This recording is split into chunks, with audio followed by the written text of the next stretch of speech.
we heard in the general session about Jeffrey's list of 40 Fortune 500 iconic companies that don't exist today. And I think that's indicative of the fact that even once a company obtains a certain level of success and is a large company, it needs to reinvent itself, or it can find itself much less relevant or non-existent, not that far down the line. And indeed, many of the Valley's biggest and brightest companies today, whether it's Apple or a Netflix or an Intuit or so forth, are very different companies today than what they were when they first enjoyed a certain level of success. What we have today here is a panel of executives that have managed through companies that have reinvented themselves, or been a part of that process, or are enjoying a part of that process currently in some cases. And what we hope to leave you with is a few takeaways that you can think about in your own businesses and your own experiences on how to manage reinvention or pivoting within a company. But I'd like to start by asking each of the panelists to introduce themselves in the context of part of their reinvention experience or the companies that they're managing. Give a little bit of context for our discussion by way of introduction. Why don't we start with Sudhakar down at the end? Sure. I'm Sudhakar Ramakrishna, currently working as the Chief Development Officer at Polycom.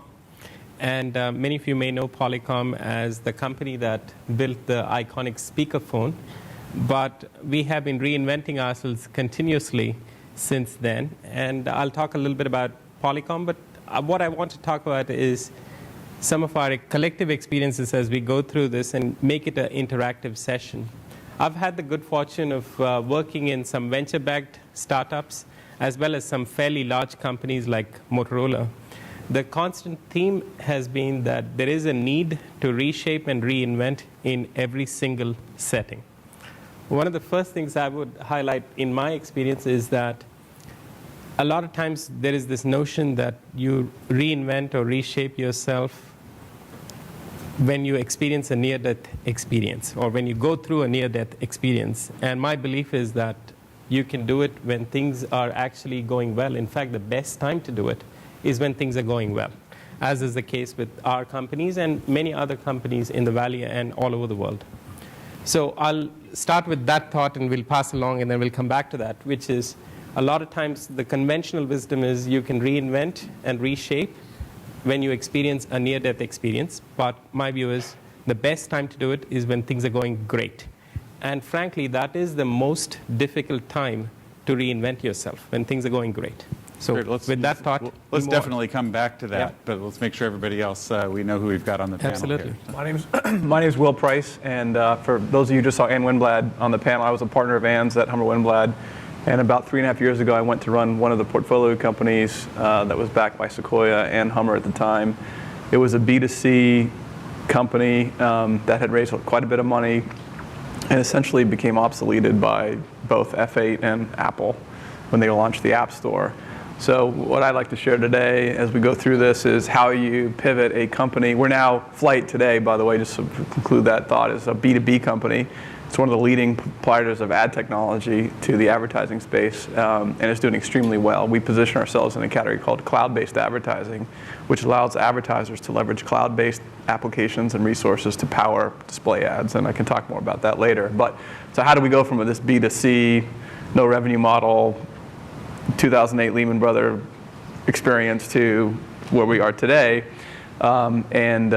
Certainly some of the pivoting has become a well-used word, but we certainly are a company who has pivoted, and I'd like to share some of my experiences in that regard. I'm Randy Komisar. I've actually pivoted myself many times. I was once a rock and roll promoter. I was a lawyer. I was a CEO and CFO. I was a professor at Stanford. I'm an author, and now I'm a partner at Kleiner Perkins. The last book I wrote, which is Getting to Plan B, was all about the concept of how to invent and discover your business from day one in a flexible way versus the problem alluded to earlier, which is the idea of sort of executing against a plan, getting to a near-death experience, and then having to dig your way out of it. So touch upon that, I guess. I'm Ujjal Kohli. Currently, I'm CEO of a company called Rhythm NewMedia that does video ads on handheld devices such as the iPhone and iPad, etc. I've had two sets of experiences with respect to implementing major change.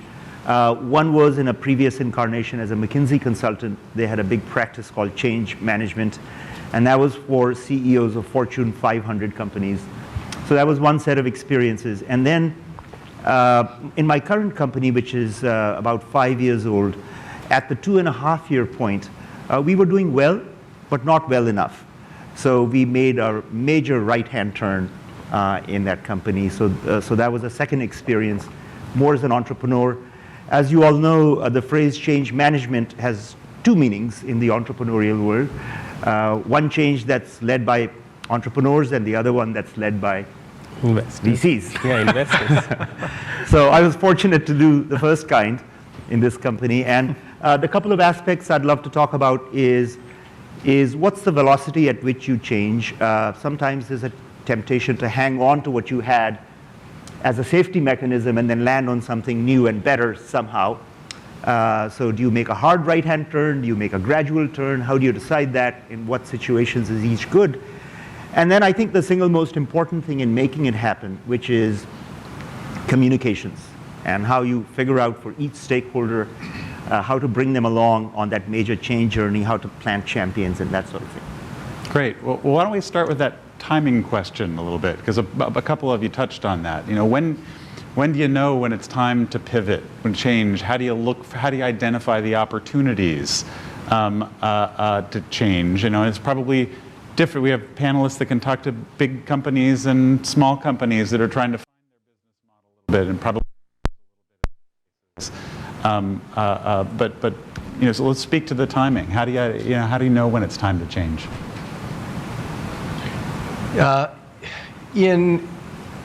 I work mostly with very early stage companies, though I've worked in some larger companies as well.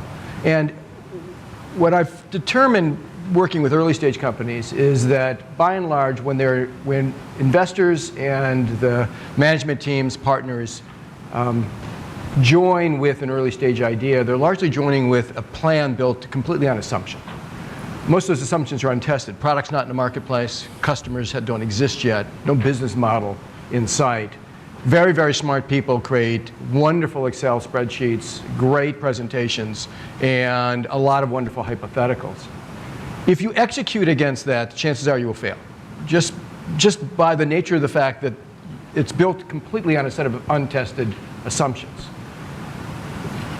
What I have been recommending to my companies is that we think about the journey completely differently.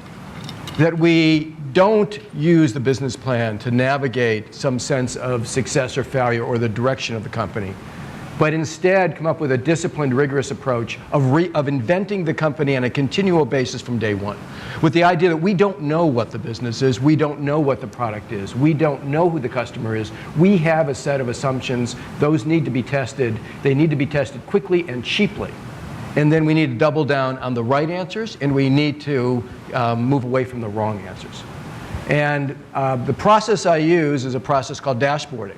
Mm-hmm. Dashboarding has many different connotations, but in this connotation, it's an idea of being very clear on what question you're asking, being very clear on what assumptions you're testing, being very clear on the metrics, and rigorous about the metrics that are going to test that, and then being very clear on what you're going to do if those metrics prove out to be true or false.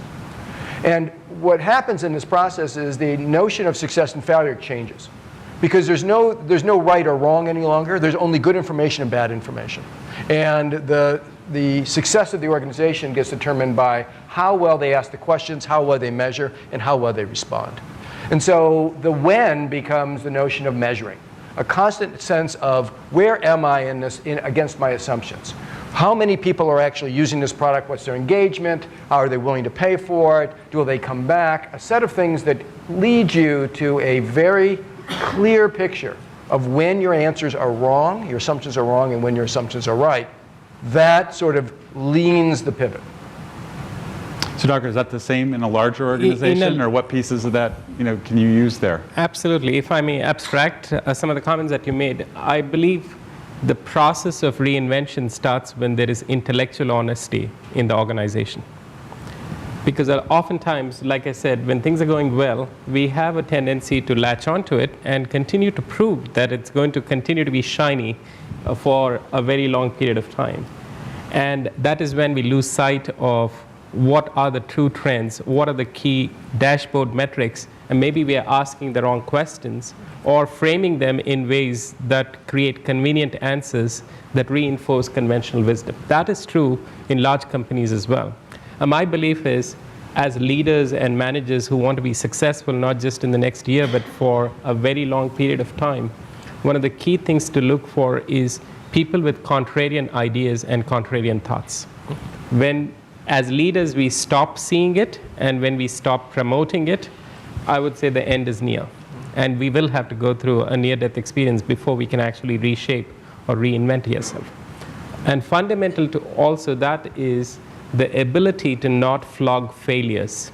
Because oftentimes, especially in large companies, it is easy to get by in many ways. Because you can show great dashboards, fantastic metrics, everything is green or blue, and create an illusion of success because of the fact that there is not enough intellectual honesty in the system, in the organization, not enough contrarian thoughts percolating up, promoting, and there is this fear of, if I fail, I might get flogged.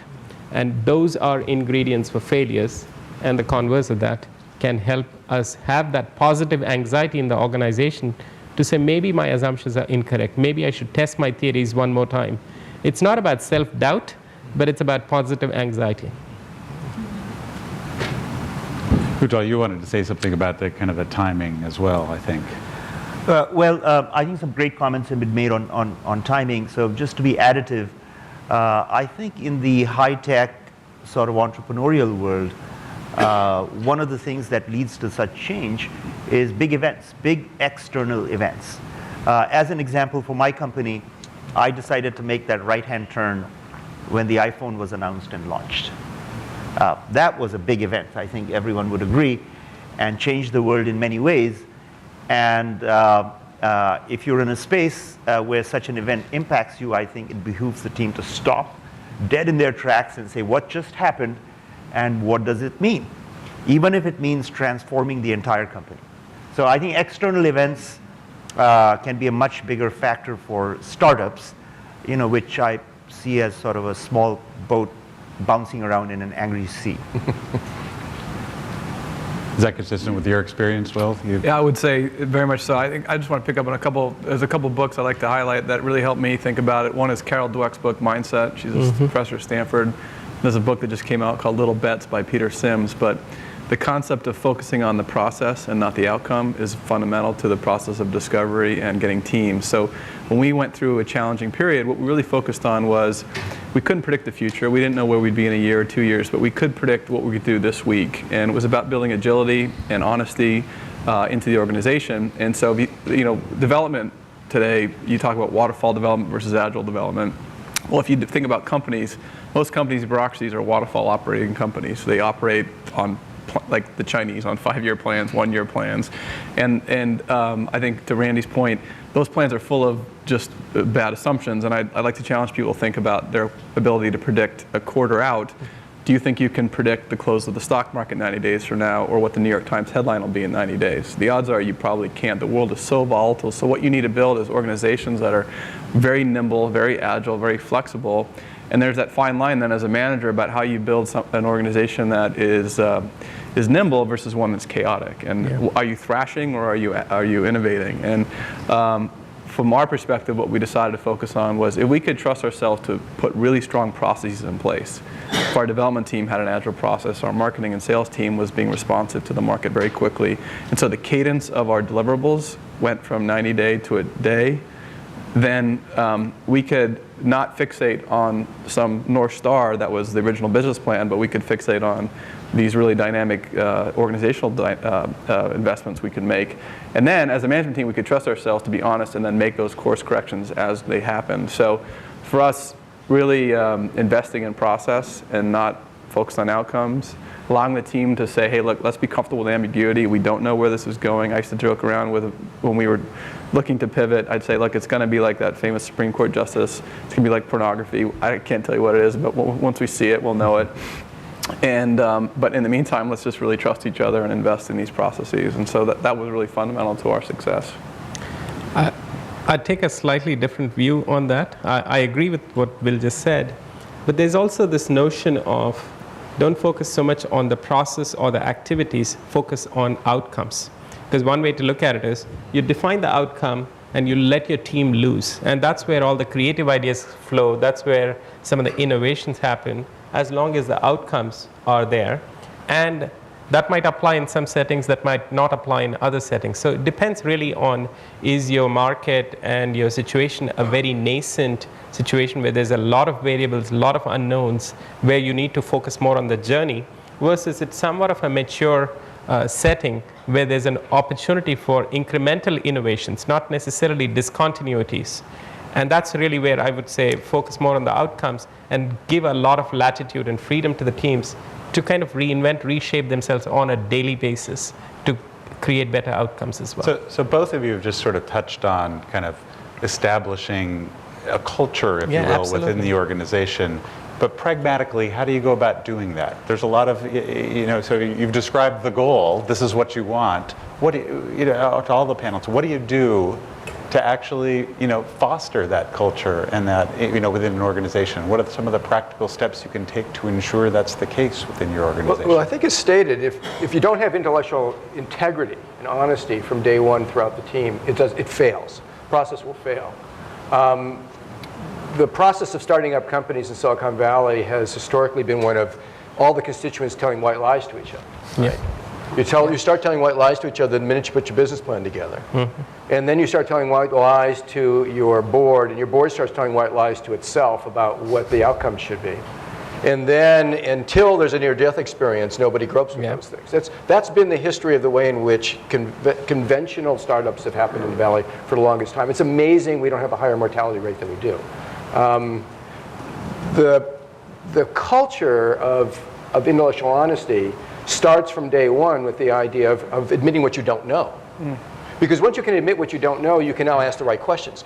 This process, whether it's one of looking for those little wins every day that sort of move the process on the 20-mile march, or whether they're leaping to outcomes, is contextual. It really depends upon what your business is, what your challenges are, and that comes down to a very simple process of knowing that you're asking the right questions. Everybody focuses on the answers. I actually think that's the wrong way to run an innovation process. The answers are unknown, and they will change. If you're asking good questions, you will be prepared to come up with the right answer in any situation. If you're leaping to answers and trying to find safe haven in answers, they will fail you many times. And so I think a process of understanding what you don't know, being intellectually honest about that, not punishing failure on a personal level. That's not to say everybody wins a prize and goes home. Yeah. We're dealing with a culture like that right now as we see these sort of young entrepreneurs come in. They've all been sort of groomed with this notion that everybody's a winner. Well, not everybody is a winner. And we need to be very clear with ourselves when we are succeeding and when we are failing. That doesn't mean as people we are succeeding or failing. That means our ideas may be succeeding or failing. It means that the market context in which we're operating in may be creating an environment in which we cannot succeed. I think the corollary to this process of innovation and discovery and asking questions is that by and large the mythology of success in the Valley is one of the brilliant entrepreneur who gets it right. And that mythology does us all a disservice. Because what we find with the best companies in the Valley, by and large, is they've had to change their business not just once, but many, many times to get to the right answer. And so changing the mythology to talk more about reinvention, constant discovery, constant innovation, I think serves us much better as an innovation culture. And abstracting again to some of the larger companies, my view and experience is it is extremely important to focus on behaviors and reinforcing behaviors. A lot of times we get caught up in project schedules, activities, outcomes, P&Ls, and so on and so forth. They will all come if we focus on the right behaviors. And many times, I've, in my own experience, noticed that we don't focus as much on behaviors because it's kind of soft, or what are you trying to do? It's cultural, and so on and so forth. But every experience I've gone through, as long as we focus on those and continue to reinforce those, the right outcomes will come. Because generally, people are smart. It's not like they're coming to work to screw things up or fail or any of those types of things. As long as you can focus on them, because there is a cultural connotation to it, we focus on the right behaviors and build a culture of patient impatience, especially in large companies, where you're trying to transform, you're trying to create a different model, you're trying to create a different mindset, and that's where you really need to have the culture of patient impatience. All right, I'll start inviting some questions from the audience just momentarily, but several of the panelists have focused on, avoiding the fear of failure, it's okay, et cetera, et cetera. So, as tell me a couple of your favorite experiences by where you found it difficult to overcome some barriers. What were your failures in affecting change, and what did you learn from it? You're all here in part because you've successfully managed change, but nonetheless, undoubtedly, there were a couple of things that you didn't get right the first time that you could have done even better. What were some of those things? Well, I think for our business, it was, our widget box was the predecessor to Flite, and we had lots of red herring data points. We served 150 million widgets a month. They touched 200 million people, and it seemed like, from a layman's perspective, there's got to be a lot of, where there's heat, there's got to be revenue, and so it wasn't near death, wasn't obvious, like, oh, this is totally failing. The hardest part of it was that the red herring data suggested, hey, there's got to be something there. And the board had invested in this business, and so I think, and some of the team itself. And so for me, I probably waited too long, even though I knew in my heart that we couldn't monetize those data points. And I think looking back on it now, like whether it's with a bad person or in this case a model that I don't think is going to generate a venture return, I always know that I could have moved faster. This kind of comes back to the point. Yeah, I probably waited. Faster is usually better. A quarter to 2 quarters of time, really preparing when I knew already that was something I should do. So time. Yeah, comment on. So I'll share experiences both from a very large company and then entrepreneurial. In a large company, from a VC portfolio point of view, if you have 2 good ones out of 10, you're good. It's great. You're very good. But to make SVP or EVP in a large corporations, you need to have 8 out of 10, not 2 out of 10.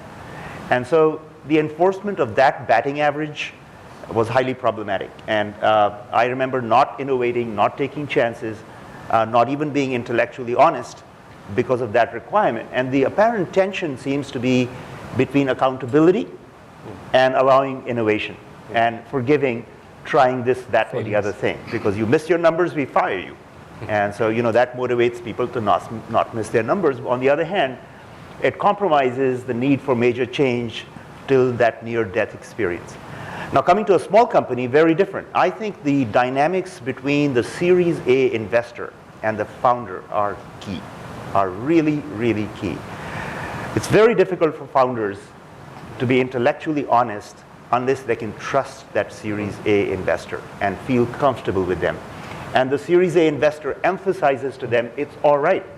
I'm investing in you to try different ideas out. I didn't give you this money because you blew me away with your business plan, or we're just going to linearly do that. I really feel that many entrepreneurs don't really understand that that's where the Series A investor is sitting, if in fact they're sitting in that posture. Sometimes they're not. Good point. Any other confessionals before we move to a question? I think one thing I've certainly learned in my career, and I see it repeated over and over again by my entrepreneurs, is don't hedge.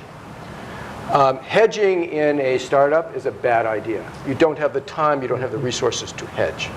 Hedging is a result of the little white lie, which is you don't want to give them the hard news, you want to get around the corner and then tell them that you just escaped death. You don't want to tell them that you're near death. And so I think that when you find yourself in a situation where you see yourself hedging, you feel the right decision is X, but the smart decision is Y, don't trust the smart decision. Yeah. The right decision is usually the hard decision, and it's usually the decision that cuts off the hedge. Yeah. I have a long list to share, but I'm just going to keep it to one. This has to do with people, because we're talking about behaviors in people. And one of the mistakes I've made in my career is sticking to people in a particular role or function for longer than I should have. The signals were all there. And I'm a firm believer that if somebody fails in their role, it's as much their responsibility as it is the manager's responsibility for having put them in the role. Maybe we didn't give them the right tools, articulate the right behaviors, or give them the right feedback, or any number of those types of things. And oftentimes, I think our ego takes over to say, I can turn this situation around and I can make him or her extremely productive. And that has its inevitable consequences. And one of the things I learned is not to do it. And it's something that you can never say you get it right. You just have to keep repeating it. And that's true for everything that we're talking about here. I don't think we are there, ever. Great. We'll go to a question right over here. Yes, I'm Liz Fleming with Shell, and I recognize many of the comments that have to do with some of the differences. We realize how different it is to manage innovation than it is to manage the core kind of businesses that are the majority of our businesses. But I was particularly intrigued by your comments about behaviors. Behaviors are really sort of almost a trendy word right now. I've done a lot of work in Shell, both in the kind of the strict behavioral, what behaviorists call behaviorism, and but I also am aware that behaviors have a much looser set of definitions right now. So I'd like to hear you expound or give some examples of what you consider to be behaviors that you reinforce for an innovative culture. So one of my favorite things is start by placing implicit trust. So there's this conventional wisdom of you have to earn trust. Frankly, we don't have time with one another to earn trust over a very long period of time. So if we fundamentally believe that we're all here to do the right thing, start by placing implicit trust. That goes a little bit against conventional wisdom, but I have found that to be very, very effective in my experience, where you're essentially, by placing implicit trust, you're disarming any agendas, so to speak, or at least you're proposing to disarm a lot of agendas, and you can remove a lot of clutter and put a lot of positive focus on what needs to get done. So that's one example. And another behavior that we try to promote constantly, which we have varying degrees of success, is this whole notion of creating an environment to discuss, debate, and eventually align. Because various people use it in use different words to describe it.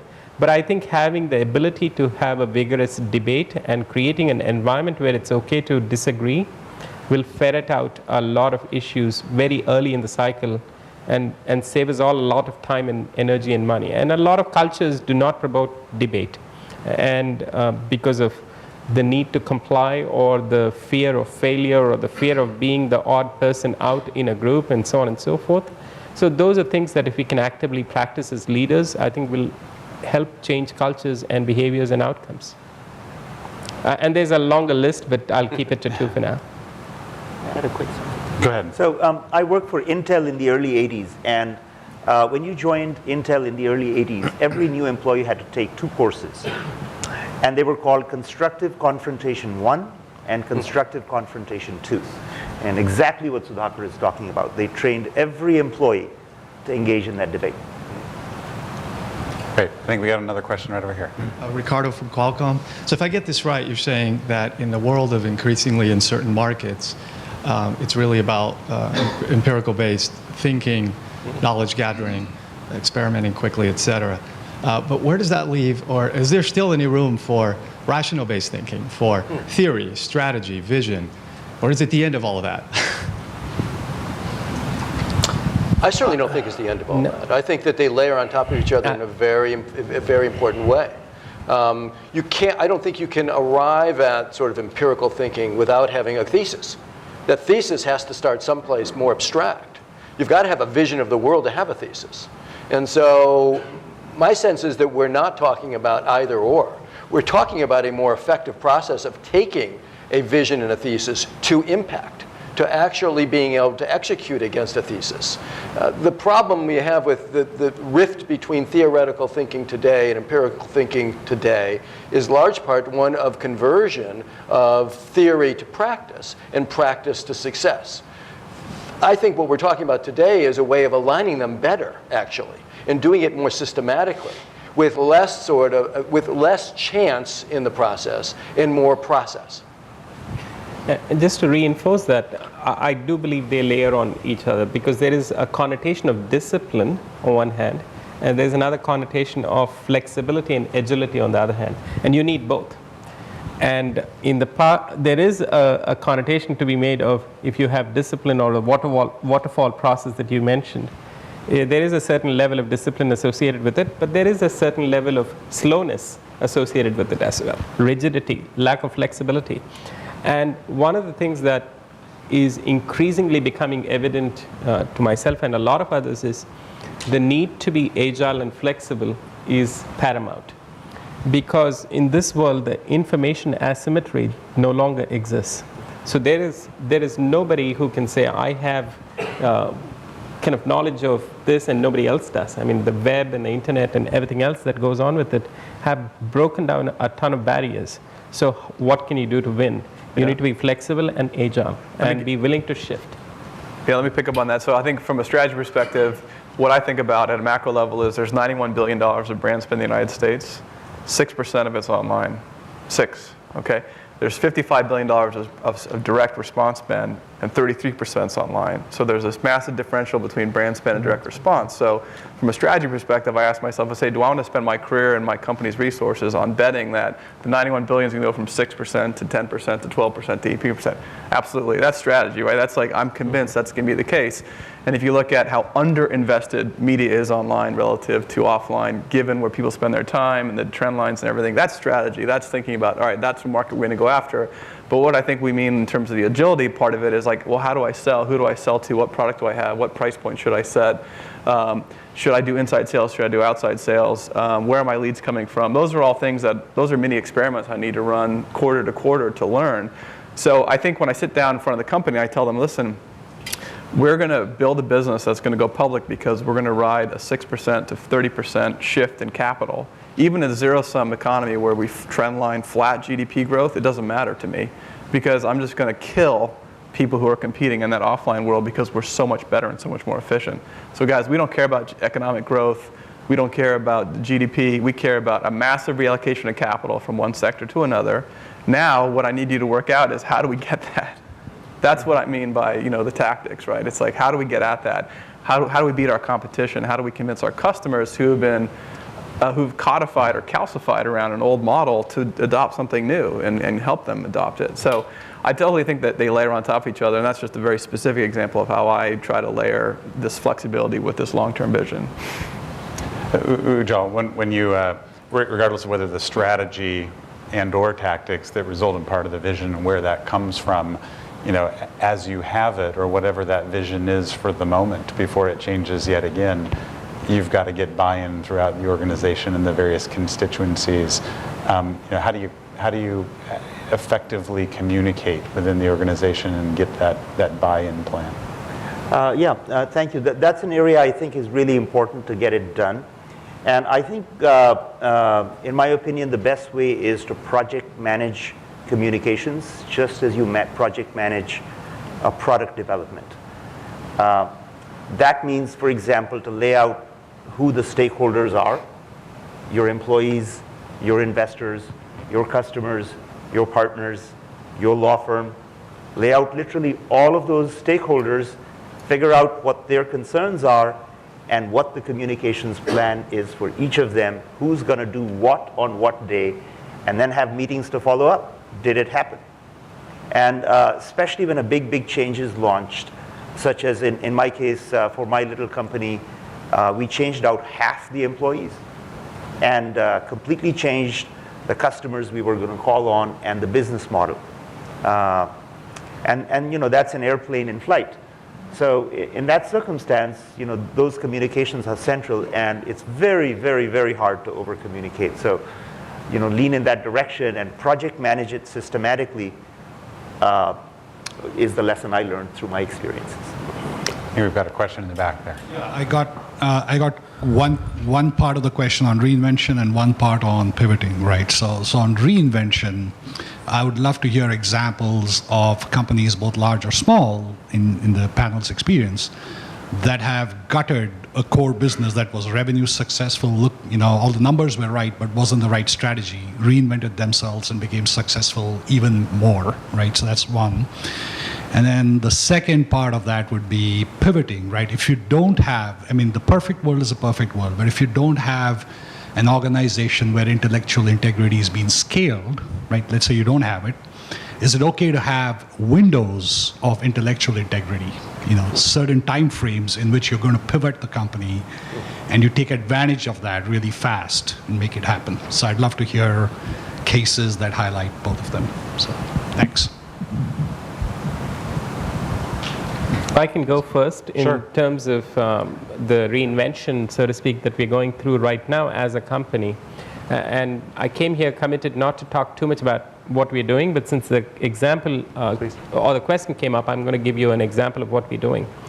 So I like to say we are in the business of enabling people to communicate, collaborate, and be more productive.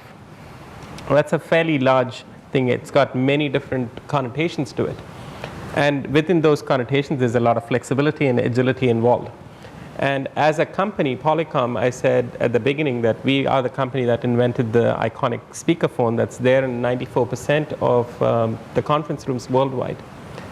But since then, we have been taking voice communications, made it visual communications, and have created telepresence and reduced the distance barriers and time barriers and so on and so forth. But those are all incremental reshapings and reinventions that we have done over the years. One of the things that we find now is the world, especially with the mobility and cloud and the access to bandwidth, is shifting radically from, let's say, conventional ways of supporting some of these paradigms, which are largely premise-based, bought by an IT administrator, deployed, and you kind of have a hold, so to speak, on that. Whereas now it's going into different types of device form factors, different types of communication modalities, integration of social media with visual communications and so on and so forth. So what do we do? So instead of being a product-based company, so to speak, we have transformed ourselves to become a platform-based company. If you really think about it, that's got many connotations of mobility, agility, because as you're a platform, you're opening it up to value add both by yourself and by your ecosystem.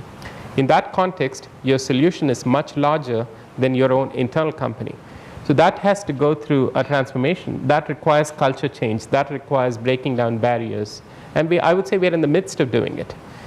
In doing that, we don't have to necessarily gut everything out with the old and in with the new kind of a thing. I look at it as how can I improve asset velocity by leveraging what I have and transforming myself faster and better than anybody else can who may be in a more desperate situation.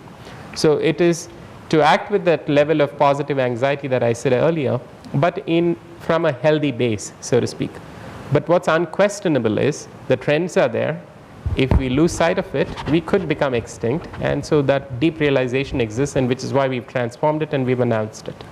To your point, I think that the difficulty in coming up with the names of the companies that are pivoting their businesses off of really successful businesses is that we often think about that as an evolution of the business, not a pivot, because we don't get to see what's really going on inside the organization. But if you look at what's going on in Netflix right now, that is a gigantic pivot. These guys were in the UPS business, and they're now going to be essentially in Comcast business, right? That is a gigantic shift. We think about it as, oh, well, we're still getting movies. But from an internal standpoint, a completely different business, probably different people and different leaders, a very different business model. Your second question about whether you can pivot using windows of intellectual honesty, I think you take what you can get. But I think to some extent that misunderstands or misstates the ongoing nature of the pivot.